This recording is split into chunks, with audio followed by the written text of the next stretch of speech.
Hey guys, it's Amanda here, and this week's blog is dedicated to finding positivity and surety again during this massive time of unsurety. It is such an unprecedented time. I guess there's so much happening that hasn't happened before, and for many of us, we're having to create protocols in our personal lives and in our businesses that we've never thought of before. So obviously what we're all going through at the moment with the spread of the coronavirus and mega unsurety is we're going to go into that fear state. And when we're in a fearful state, our body perceives threat, and we will go into a bit of a survival mode.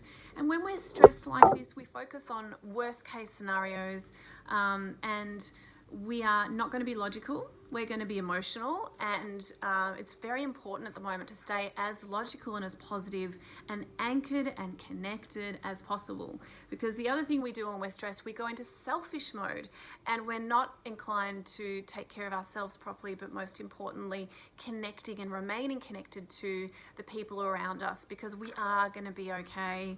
We are all going to get through this together, but it is key to stay connected and to get through this as a community together. So I put together some reminders and tips today to help everybody to feel fresh and positive again, even though all this full-on stuff is going on, and particularly for those people who might be going through a period of isolation. It's really important to stay connected and happy and positive and keep in your daily routines. So in the morning, meditate, wash your mind of negative thoughts and worst case scenarios and all these different opinions that keep circulating. Remember, all your morning routines are important to elevate your energy to be higher and bigger than your problems and fears and obstacles.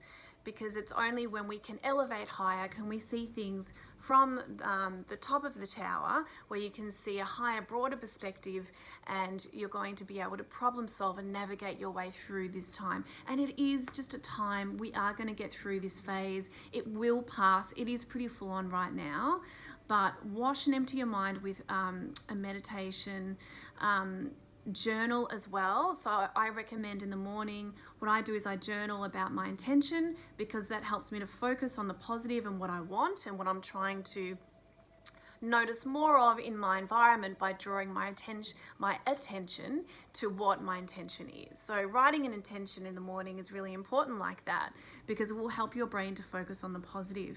Then I write in my journal, how do I feel emotionally? And I just get it out of my body, out of my head and onto paper. How do I feel physically? And I write that down too. And then in the evening, what I'll journal about is what great things happened today, because it's important for us to remind ourselves of the good things that are still happening, even though there's some pretty full-on difficult things going on. Then I'll write down what difficult things happened today, because again, it's good to get that out of your head, close the tabs and onto paper.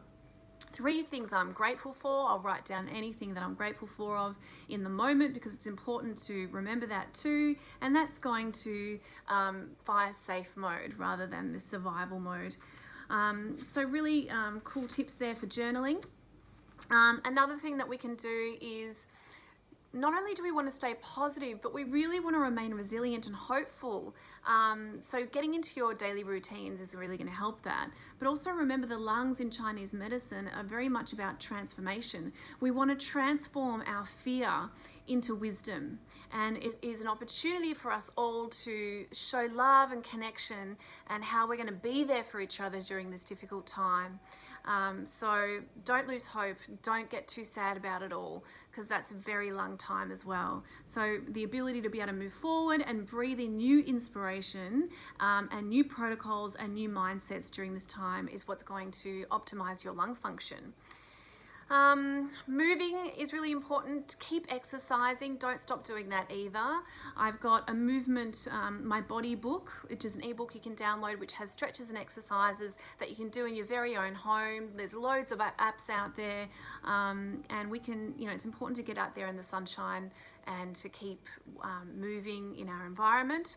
And of course, eat well. So to optimize your immunity, up your citrus foods. Red bell peppers are rich in vitamin C as well. Sulfur-rich foods, so just Google sulfur, but sulfur helps to detox your cells. So that's your onion, your garlic, your asparagus, your mushrooms, cauliflower, broccoli. I know many of us would have stocked up in the supermarkets in the last week. Also, I do my blogs a week ahead of time, so I'm pretty sure next week's going to be as full on as this week. So yeah, load up your pantry responsibly, but also keep buying and eating fresh foods until you absolutely need to stay in your own home.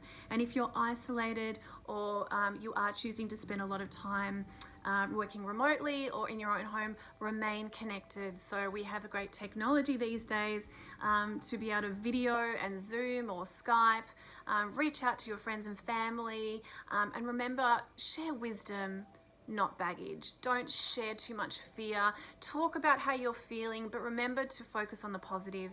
So jump on this week's blog, and I really hope that helps, and I'll see you guys next week.